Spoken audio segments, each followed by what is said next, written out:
కొన్ని నిబంధనలు ఉంటాయి. ఎప్పుడు తాగి వస్తారు కదా పోలేదు పోనీ ఎవరు సైన్ ಮಾಡಿ ఎవడ సరే పోలేదు ఎప్పుడు తాగి క్లాస్కి వెళ్ళి 10 దాకా వెళ్తారు కదా పోనీ ఇప్పుడు అడగలేదు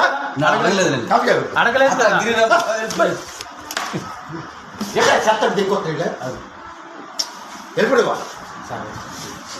ఎప్పుడు నేను మాట్లాడాను గిరిని నా డ్యూటీ నేను చేస్తాను మీరు వేస్ట్ సార్ వేస్ట్ ఎందుకు సార్ సార్ నేను ఎంత డ్యూటీ చేస్తున్నా తెలుసా నేను వస్తాను అది వెళ్తాను చూడండి రిపోర్ట్ భోజనం చేయలేదు మీరు.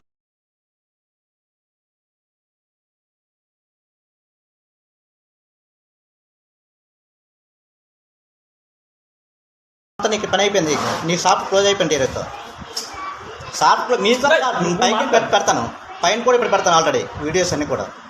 నా డిప్యూటీగా వచ్చాను పట్టకండి విచారణకు వచ్చాను. ఎందుకు అమ్మా మిమ్మల్ని అతనే సర్పంచ్ లేరండి వస్తాను. కొన్నారా మాకు ఇలా కంప్లైంట్ ఫోన్ చేయండి.